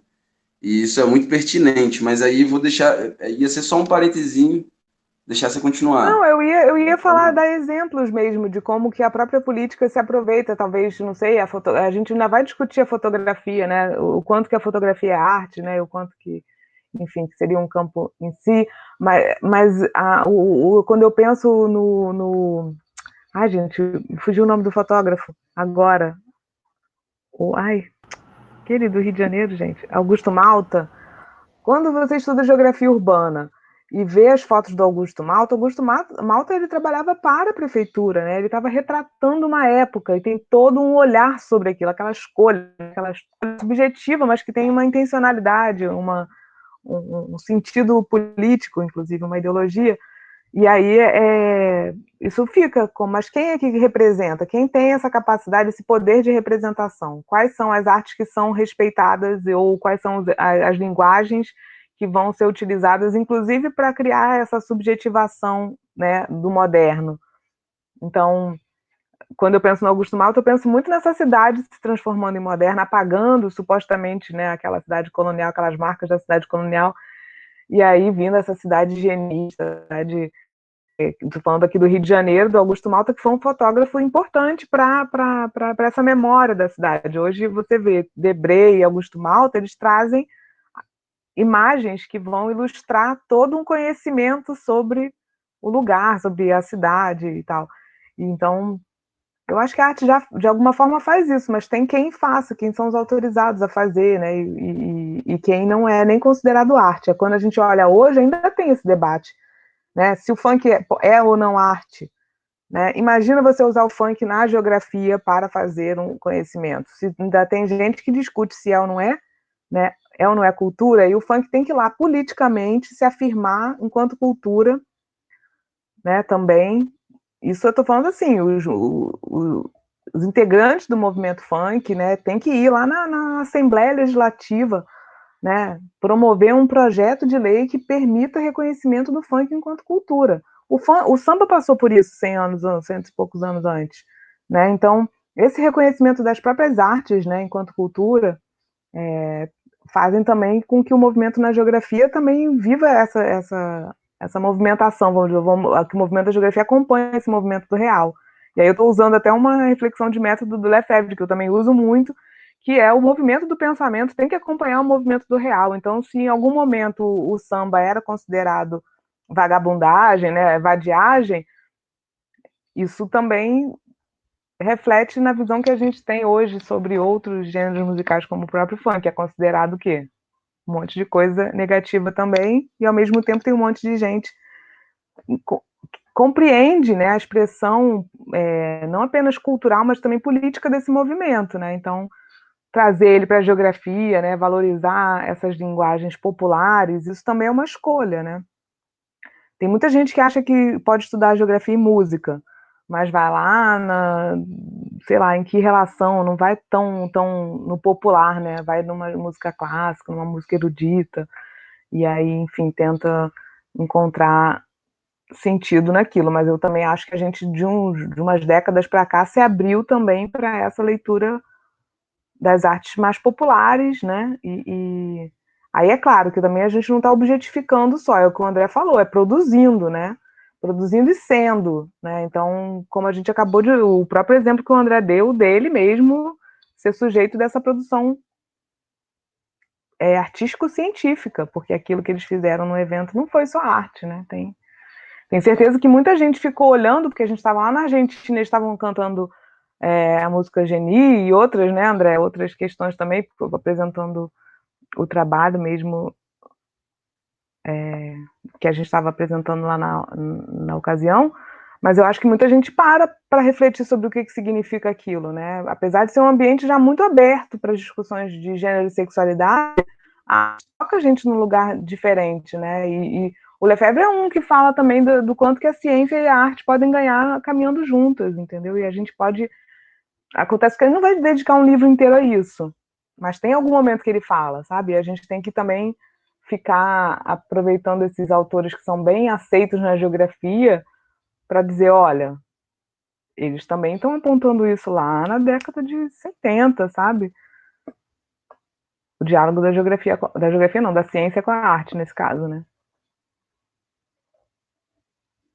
Eu fui tentar pesquisar imagens para colocar no trabalho, né? Aí tem um aplicativo do Google em si que se chama Google Artes e Cultura, né? Aí eu fui tentar pesquisar imagens do século XVIII, XVII, XVIII e XIX e que retratassem um pouco do romantismo, só que não só na África, só que não só na Europa. Aí eu tentei colocar uns rolês de África, uns rolês da Ásia, e 90% não, 99% das coisas que apareceram para mim eram tudo europeu. Todo o que estava catalogado, porque eles catalogaram todas as imagens que tem em museus espalhados pela Europa, pelo mundo inteiro. E não tinha praticamente nenhum sobre a África. Então, eu achei isso muito interessante, porque até hoje eles realmente não é importante as pessoas irem em busca catalogar esse tipo de arte que secularmente foi esquecida, foi apagada da nossa história, sabe? Então, isso foi uma coisa que eu fiquei pensando muito e foi o texto que me impulsionou a fazer isso, né? Então, foi algo que me incomodou muito. Você falando sobre isso, me vem a imagem do povo Craô, que uma liderança que obviamente o Emerson deve saber, não sabe contar essa história muito melhor, mas que eles tiveram que ir ao museu pegar o machadinho de volta, né, daquele povo, assim, então era um símbolo muito importante para aquele povo, mas que tinha ido parar num museu em São Paulo, né? E essa retomada daquele símbolo para o povo era muito importante. Então, também, quando tem, né, Yuri, artes africanas enfim, nos museus da Europa, ou seja, lá onde for, é resultado também de uma violência, muitas vezes, né? Então, enfim, essa ideia de representação e da museu, sei lá, da museificação também é bem perversa, é bem delicada também, né? A questão é valorizar como arte. Valorizava como arte no século XVIII, XIX, o que se fazia na África, né? E o quanto se isso também chega até a gente, porque às vezes está lá produzindo incessantemente muita arte o tempo todo, com certeza, e a gente só não acessa, né? Não está no Google, mas não é que não está no Google que não existe, né? Então é só a seleção mesmo que a gente, esse filtro, né? Que esse filtro vai passar por esse pensamento colonial. O Google, né? O que é o Google? Foi o que eles escolheram representar nesse site em específico, né? No meio e a própria disso que vocês estão geografia que vai falando, acontecer, né? Fala. Perdão, no meio disso que vocês estão falando, eu lembrei do lance da escrita musical, né? Esse lance que a Anitta fala de como que chega até a gente, como que essa galera, ela obviamente detinha, né, de meios para que fizesse com que isso fosse visibilizado e outras coisas, obviamente, foram excluídas, né? Por exemplo, você tem a escrita musical que ela é europeia, né? Tipo, gregos, enfim. O Lipe, se estivesse aqui, ia dizer muito melhor porque ele estuda muito mais que eu. Mas eu fui participar de uma aula do Letieres Leite, que é um cara baiano, percussionista, do axé, etc., tocou com a galera, que ele vem falando que na África você tinha, por exemplo, outras formas de linguagem musical, mas obviamente que isso foi perdido, né? E a gente é doutrinado a estudar essa linguagem totalmente eurocentrada. Tudo bem que parece um papo nada a ver, porque eu estou falando de teoria musical, mas óbvio que isso é altamente excludente quando a gente vai falar de que você estudar música em termos teóricos é estudar justamente essa produção que veio da Europa. Enfim, só um exemplo no meio disso que vocês estavam falando, não sei se agregou. Me lembrei de Chico Science, né? Cadê as notas que estavam aqui? Eu não preciso delas. Então, depende, né? É música de qualquer forma, né? O que se faz, por exemplo, Brasil afora, Brasil adentro, todo esse tempo com os indígenas, mas vai ser considerado música, o canto daqueles povos, né? E esses ritmos percussivos e quando que foram considerados? A gente estava falando aqui do samba em 1900, entendeu? Não estamos falando do século XVII, né? É isso que eu estou dizendo, assim, a gente demora muito a reconhecer como arte o que é expressão cultural de outros, do outro, né? Então isso tem muito a ver com todo o processo que a gente vive de colonização. É por isso que é tão difícil largar o pensamento decolonial ou essa proposta anticolonial do pensamento quando a gente já conhece esse caminho de explicação do mundo. Né? Mas isso não significa que a gente não vá conhecer a explicação eurocêntrica do mundo, até para entender aonde é que ela está limitada e onde que ela se diz universal, né? E reconhecer outras explicações que podem ser mais interessantes. Nesse contexto, Anitta, você falou do samba, tinha falado do funk, eu vejo de uma forma que talvez o cenário também que tem como um dos agentes aí, você falou político, etc., tem o mercado, né? Eu vejo que muitas das vezes essas manifestações elas são popularizadas e aceitas na medida em que o mercado aceita como aquilo é comerciável e vendável. Eu faço alusão tanto ao samba, na minha opinião, eu vejo dessa forma, e o funk também, porque obviamente que décadas atrás a gente não via o funk como a gente vê hoje na TV, enfim, sendo muito mais popularizado. E isso só é permitido, obviamente, e aceito, digamos assim, também por conta, talvez, e eu digo ao meu ver, do mercado também, dessa influência, né? Não sei se você concorda, se vocês concordam. Eu digo até não só o funk como o rap, principalmente nos últimos 3, 4 anos o rap ganhou uma influência, uma força de de estar sempre dentro dos gêneros musicais mais escutados no Brasil em si, e diversos MCs e cantores saindo de dentro do rap e conseguindo explorar outras áreas, fazendo participação nos grandes veículos de musicais ou fazendo participação em eventos grandes em si. Então, eu acho que isso é uma constante do capitalismo mesmo se apropriando do que está em voga, né? Vamos dizer assim, pegando um pouco da sua linha de pensamento. E essa capacidade que tem também de, ao fazer isso, pasteurizar, né? Então, o sentido mais crítico muitas vezes é perdido por conta até da velocidade que é exigida a produção, né? Então, acaba ficando mais palatável também para o mercado. Ah, não, olha só, tem que ter um refrão, a música tem que pegar. E aí, quando vê, o artista já está fazendo outra coisa, né? Então, tem isso também, essa adaptação aí é o que vai vender mais, aí a pessoa também já se anima, né? De poder puxar outras pessoas com ela, né? Esse discurso, assim, também é sempre muito sedutor, né? O discurso do mercado, né? Então, olha, você vai poder comprar uma casa para sua mãe, né? E aí vai poder levar os seus parça, né? E aí, quando vê, não é bem isso, né? A gente já viu várias vezes isso acontecer com vários artistas que foram ficando mais palatáveis ao mercado, mais vendáveis e foram perdendo, muitas vezes, até aquilo que você tinha de mais original. Mas isso também é importante compreender o mercado nesse jogo, né? Não como um ente, né? Mas como uma existência, também existe o mercado, né? A Ana Clara falava do mercado socialmente necessário. Eu não foquei nisso quando eu fiz a tese, por exemplo, mas é uma coisa que explica.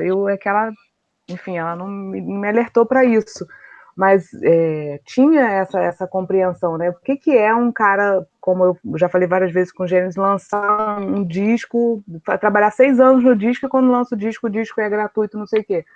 Então, isso mudou muito também a forma de acessar a arte, a forma de produzir arte hoje em dia. Muito mais gente tem capacidade de fazer a sua arte e fazer ela circular. E o Milton Santos vai chamar a atenção para a necessidade de circulação dos bens, né? Não basta produzir, a globalização trouxe essa ideia da circulação. Então, a capacidade de circular, de chegar aos ouvidos, isso também avança com o mercado, né? E o mercado está nisso também, né? Streamings e não sei mais o que, e a gente vai tendo essa adaptação, que também, obviamente, é consumo, né, gente?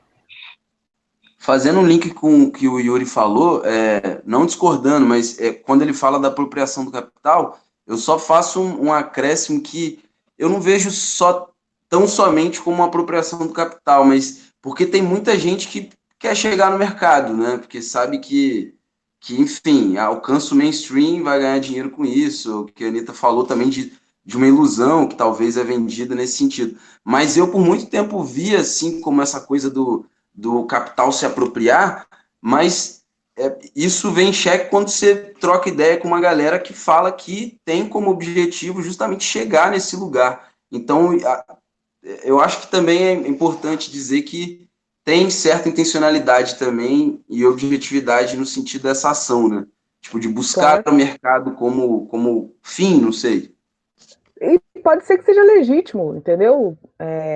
Né, eu vou até citar o Curumim. Eu nunca vi ninguém ficar rico sem subir na cabeça dos outros, né? Mas tem gente que acha que é legítimo você ficar rico, né? E muitas vezes não percebe na cabeça de quem está pisando. Mas eu, de fato, nunca vi ninguém ficar rico sem subir na cabeça dos outros. É uma frase musical do Curumim, músico de São Paulo, que eu recomendo também. Porque é isso, assim, o Mal-Estar Card, né? Ele também tem uma música que fala do Mal-Estar Card. Existem muitas coisas que o dinheiro pode comprar, mas tem outras que o sujeito às vezes não consegue mais, por exemplo, ter a sua criatividade, né?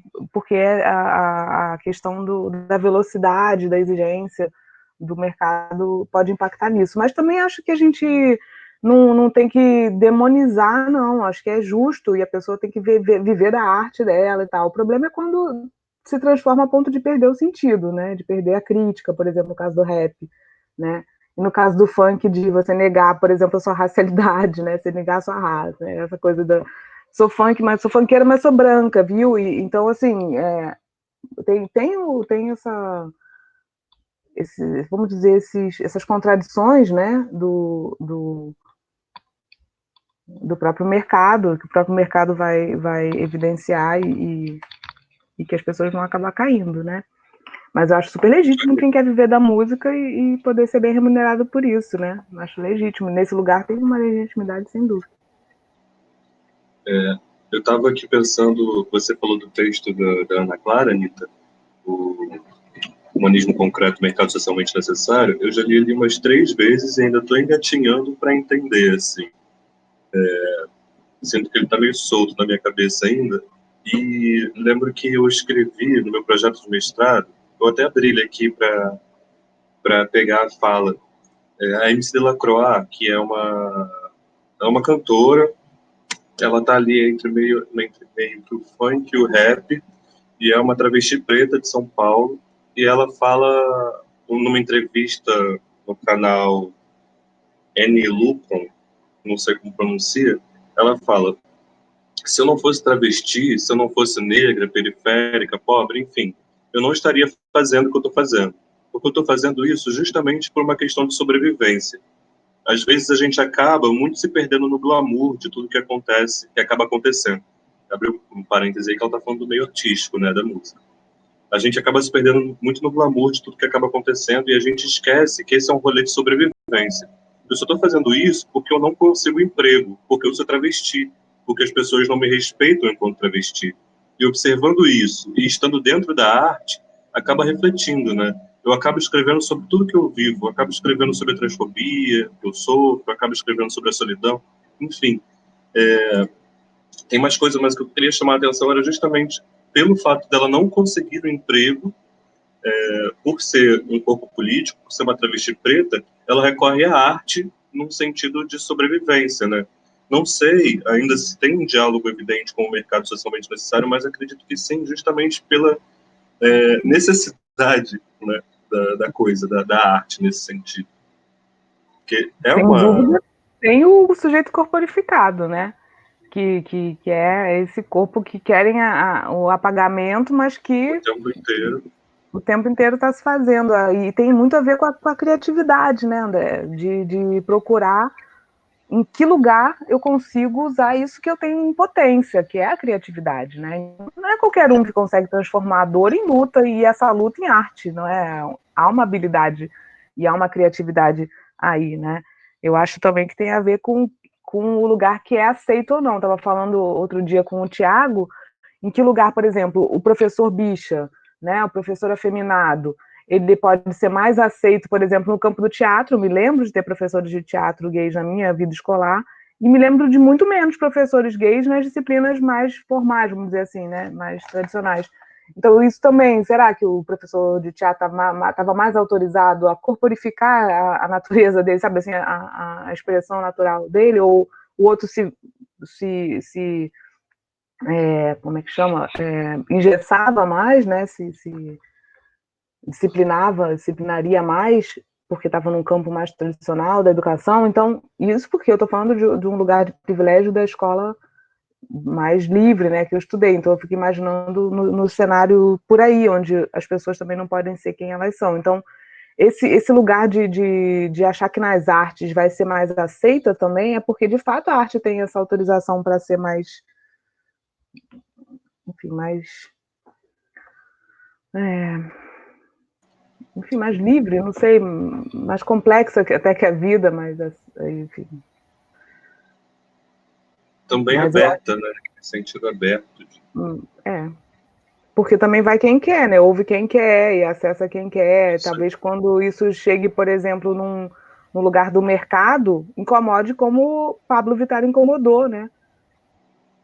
Então. Tem uma live que aconteceu em outubro, do Léo Nami, um projeto até da Júlia, acho que sobre geografia e cinema. Ele estava falando sobre a colonialidade do ver. E no final do debate rolou umas falas sobre a Shakira, né? Sobre como ela conseguiu, né? Não sei se ele usou essa palavra, mas dá para compreender, se metamorfizar em diversas identidades ao longo da América, né? Do continente americano. E como isso, para o mercado, né, ela conseguiu fazer ali suas táticas, seus corres para agradar o mercado. Ela consegue ser tanto uma branca quanto uma latina fervorosa, né? Ela consegue ser uma roqueira com cabelo bem emaranhado e também cantar numa Copa do Mundo africana, sabe? Existe toda uma construção do corpo que a Shakira conseguiu fazer para entender esse mercado também, né? E ele estava fazendo o Léo Nami, né, estava fazendo essa comparação com a cantora Anitta, né? Que ela está tentando, nesse mesmo processo, se enquadrar nesse fenômeno Shakira, porque ela consegue ser a Latinizar. banqueira. O quê? Latinizar. Exatamente. E, de certa forma, não só latinizar, mas essa figura branca que elas conseguem representar não é visto, obviamente que mas não sei como posso dizer isso. Ela se transfigura, né, numa figura branca que talvez fuja desse escopo latino, sabe? Posso Quando ela está ler um cantando... trechinho aqui do jeito corporificado, o texto que você falou da Ana Clara? Claro. E tem mais a ver. Como é que é o nome da outra artista que você citou antes? MC Delacroix.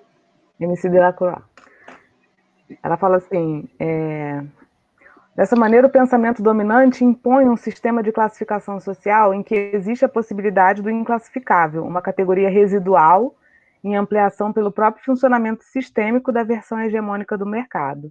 Porém, anônimos e deserdados partilham o espaço banal, e assim o espaço herdado, lutando por permanecer nos interstícios da riqueza e impondo a copresença àqueles que buscam selecionar o outro admissível ao convívio social. Quem é esse outro que é admissível ao convívio social? Sabe? Talvez MC Delacroix não seja, mas talvez a Shakira seja.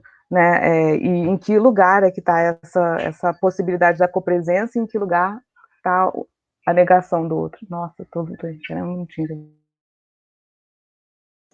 Maravilhoso, Anitta, maravilhoso. Você pegou uma citação síntese, assim, do que eu estava falando. Mas, de fato, cabe mais ao rolê da MC Lacroix do que da própria Shakira, né? E Porque ela ela vai justamente... continuar.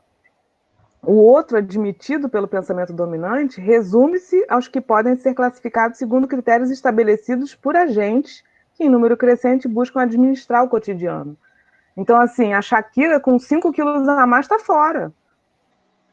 Não encaixa. Aí tem que quebrar costela para ficar com a cintura. Sabe, aí é num outro lugar que esse corpo, se ele se encaixa, peraí, até onde eu quero. Mas se dentro do padrão mulher, ou ela vai encaixar aqui ou ela está fora. Né? E aí, uma loucura. Quem consegue. Se encaixa até ali, né? Até que digam que você não vai se encaixar. Porque tem um padrão também queer dentro desse mercado, né? A Pablo Vittar, por exemplo, é quase uma Barbie, né? Ela consegue... De fato, a arte drag dela é bem... não sei como as pessoas entendidas chamam, né? Mas essa montação bem racha, sabe?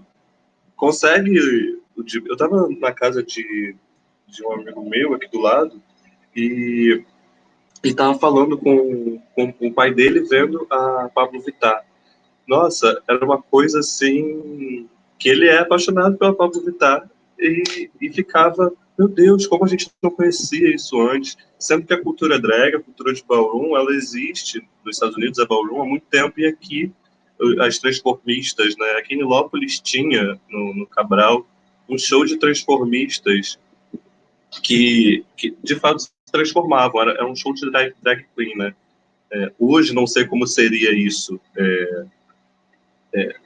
porque não tem como ser anacrônico, né? Naquela época, aqui em Nilópolis, principalmente, não sei se conseguiria ser uma liberdade de ser travesti. E talvez aquele momento ali, né, cenográfico, de se transformar, fosse talvez um alívio, né, para essas tensões identitárias. Mas a questão é justamente essa, de que, caramba, o espaço que você está inserido também, ele vai se configurar como mais aberto ou não para suas inclinações artísticas, né? Porque acho que não era todo lugar da Baixada que tinha um show de transformistas à noite, sabe? e nem do Rio de Janeiro, né? Era na mesma época que acontecia na Lapa, inclusive. Eu acho incrível, porque eu fui parar para ler esse trechinho aqui da Ana Clara, né? E aí ela vai continuar falando, André, que eu acho que tem muito a ver também com essa coisa do mercado que você chamou, né? Porque, assim, qual o mercado que tem na Baixada Fluminense para isso e qual o mercado que a Pablo Vittar vai estar, né? E também quem, né? De que modo acessa, né? Então você falou aí de quem tem essa passabilidade ou de quem tem essa, né? Seja por passar por branco ou se passar por mulher, ou no caso aí eu não estou falando que vai ser mais aceita, né? Então, que mulher é essa? É branca, magra, né? Então, essa que eu tô Turbinada, né? turbinada, enfim, agora a Lin também tá turbinada, né? Sim. Mas isso é um outro assunto que depois a gente pode discutir. Mas quando a Ana Clara falou que eu acho que é um outro assunto, não, eu acho que é o mesmo assunto, porque, por exemplo, ela termina esse mesmo parágrafo que eu estava lendo dizendo que a operação cultural necessária à garantia de ampliação constante da versão hegemônica de mercado, né, tem a ver com essa produção capitalista que envolve uma embalagem convincente de produtos e serviços e também a orquestração espaço-temporal propícia à aceleração do consumo. Quando você promove uma Pablo Vittar, a ícone, quantos produtos vêm junto? Né? Os produtos que ela faz a propaganda, os produtos que ela mesma carrega no corpo, como esse que a gente estava falando agora, turbinal, silicone. Olha só como move uma indústria, né? Move uma indústria perigosíssima que coloca justamente corpos femininos de maneira bastante objetificada e como para ser embalado, né? Num pacote assim. E aí vem de cirurgia até para, enfim, nem vou dizer para onde. Para toda a parte do corpo. A própria Anitta fazendo cirurgia para diminuir o tamanho do nariz dela há pouco tempo atrás. O Attila Mbembe também fala isso no Crítica da Razão Negra, né? Eu estava vendo esses dias até, eu estou pegando essa referência que eu vou falar do meu Twitter, porque o livro está distante. Eu tuitei uma fala do Mbembe nesse livro, justamente porque tinha uma pessoa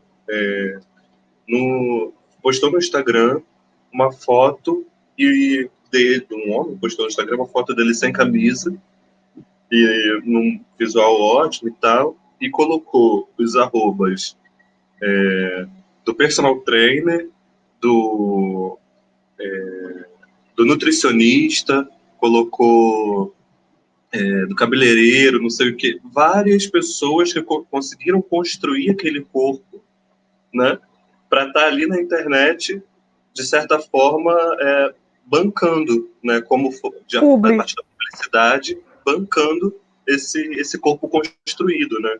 Aí o Mbembe fala, é um indivíduo aprisionado em seu próprio desejo. O seu gozo depende quase inteiramente da capacidade de se reconstruir publicamente sua vida íntima e oferecê-la no mercado como mercadoria passível de troca, né? Então, de fato, é uma reconstrução do próprio corpo intimamente que pode ser oferecida ao mercado como uma forma de mercadoria, né? Então, isso, até que ponto, né, Giannolis? Não tô viajando muito firme aqui nesse debate. Não é isso, porque a gente estava falando de corpos artísticos que também são embalados, né, para ser vendidos, né? Então, assim, o quanto que a arte não é atravessada pelo mercado, o quanto que a arte em si conta muito pouco nesse jogo aí, se você for ver bem, né? Então, muitas vezes, claro, existem cantoras maravilhosas que têm uma voz incrível, mas elas dependem tanto da imagem que quase que o canto delas fica secundário, né? Então, assim, sei E lá de se Shakira canta apetrechos bem ou não. técnicos também, que Vai potencializam a depender, né? voz, modificam. Isso. Porque se o que interessa mais é a imagem do que a arte em si, né? A imagem é tudo, como dizia também uma campanha publicitária, aí você vê o quanto que a arte vai, na verdade, ser só o objeto da vez para uma intencionalidade que é mercadológica, né? Da lógica do mercado mesmo. E também o quanto que tem a ver a imagem e a representação, né? Daí a gente precisar pensar sobre isso geograficamente, né? Porque a gente também vai fazer representações desses processos todos, né? E quando a gente escolhe os nossos temas de pesquisa e com quem a gente vai dialogar e sobre o que a gente vai falar, às vezes a gente também está reproduzindo interesses que a gente nem se dá conta. E eu acho que é importante o pensamento crítico para guiar a gente nessas escolhas, né? Parece-me que aquilo que eu estava falando no início, né, de mudança do nosso olhar de contemplativo para examinar as fissuras, né, de uma análise crítica da arte, de certa forma, depois desse debate, eu pensei aqui que tem uma frase do rei Luís XIV, da França, que ele falava, era o rei Sol, né, ele falava que para vou tentar falar de grosso modo, para fazer sucesso, né, você tem que parecer ser. Então, parece, né, que essa ideia da arte, da imagem, do que você tem ali em potencial para vender da sua imagem, do seu corpo mercadoria, volta a algo que estava acontecendo, algo dito, né, por um rei francês, sei lá, ele morreu, foi quando? Ele morreu em 1700 e pouco, sabe? Então, eu fico pensando aqui, parece que o nosso imaginário de colonizados, né, nós não, assim, totalmente, porque temos esse pensamento crítico, né, mas do parecer ser é justamente o que conquista, né. Você não precisa necessariamente ser aquilo tudo, ser, por exemplo, a Anitta, né, não você, professora, mas Não eu, a, claro. a Roubou minha Anitta, alma essa guria, essa Larissa. a Larissa, vamos chamar de Larissa. A Larissa, de todo aquele. Nem o nome, né? Ela não. Ela, acho que deu para sintetizar com a Larissa, né? Porque ela Pronto. tem que parecer ser alguém de fato que não é. Né? Então. E a explicação para o Parece nome que. Anitta já mudou também. Uma época era uma e agora é outra, que eu prefiro até acreditar que é a segunda, Não porque, era da enfim. novela? Então, no início era, agora outro dia já deu uma explicação aí que tinha a ver com enfim, violências que ela sofreu e tal. Né? E eu tô falando Pode assim, até prefiro que seja essa, porque se ela se ressignificou isso para ela, é bom para ela, se ela sofreu a violência e conseguiu ressignificar. Mas enfim, também nem vem ao caso a gente discutir isso aqui. Né? Eu ia falar uma coisa interessante, esqueci por causa disso, que saco. A Larissa mexeu, né?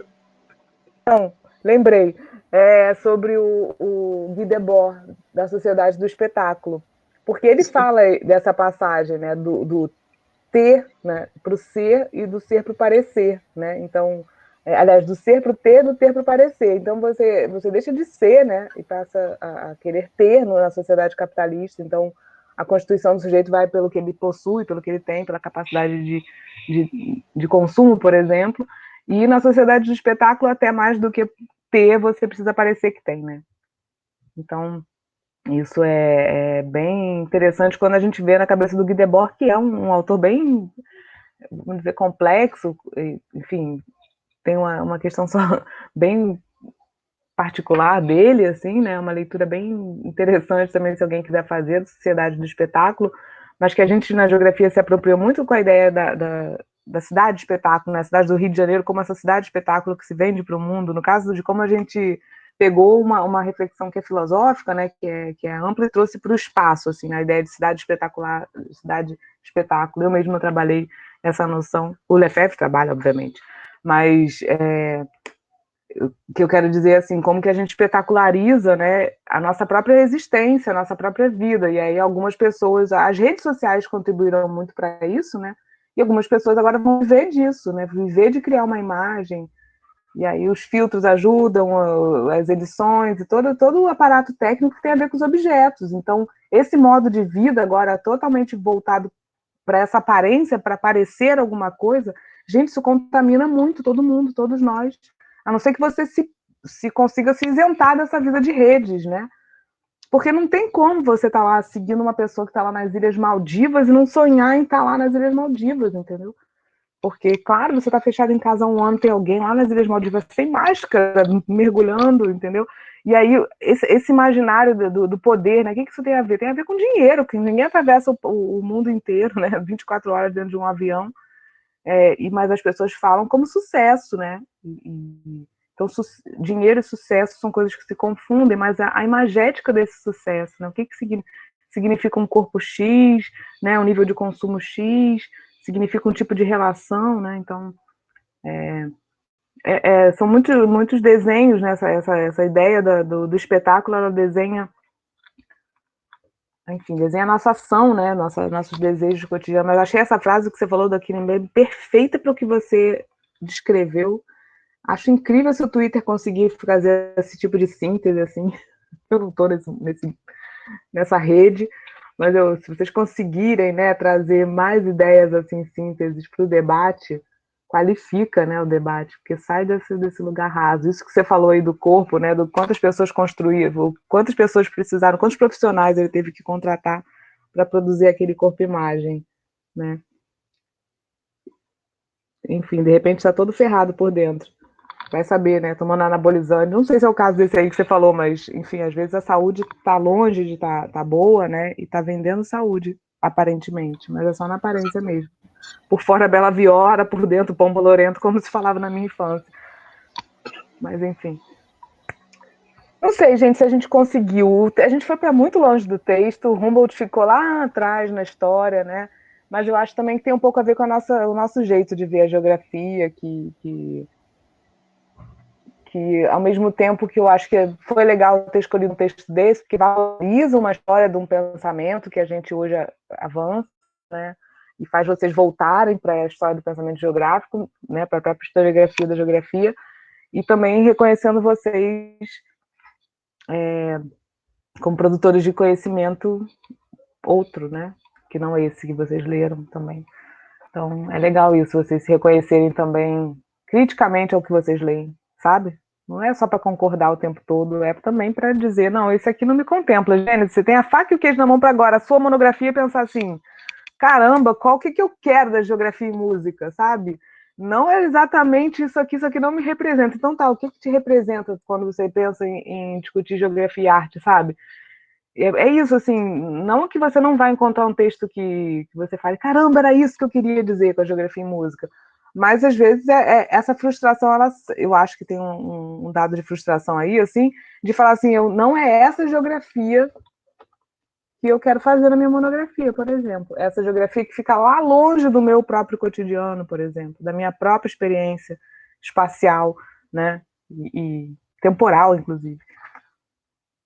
Enfim, estou provocando porque eu sou orientadora do Gênesis, sei que ele está para fazer uma monografia sobre geografia e música, e aí veio apresentar um texto sobre geografia e arte, e também acho que já pode aproveitar o ensejo, inclusive para referenciar esse tipo de produção, entendeu? O que existe na geografia como geografia e arte em termos de debate epistemológico, às vezes não contempla o debate epistemológico que você quer fazer. Obviamente que a gente só lê um texto, tá? Tem que considerar que teria que fazer uma pesquisa muito maior, teria que pesquisar uns 10 vezes isso para a gente dizer que não existe na geografia esse debate, né? A gente só escolheu um livro que caiu na nossa mão, um texto que a gente pareceu interessante, enfim, que suscitou outros debates para além do que foi proposto pelo próprio texto. Isso também é interessante. Agora eu encerrei, viu, gente? Foi tudo de mim aqui que tá com dor de cabeça. Bem, eu agradeço a participação de todo mundo. Obrigado a todos que ficaram aqui até o final, né? Agradecer ao Gênesis por ter compartilhado o texto comigo, a vocês pela oportunidade de expor um pouco do que eu penso, do que a gente pensa. E é isso. Muito boa tarde para todos. Boa tarde a todos. Não vamos esquecer da foto. Eu só queria dizer que eu estou contemplado. Estou me sentindo contemplado. Como é que eu vou fazer? Eu não estou podendo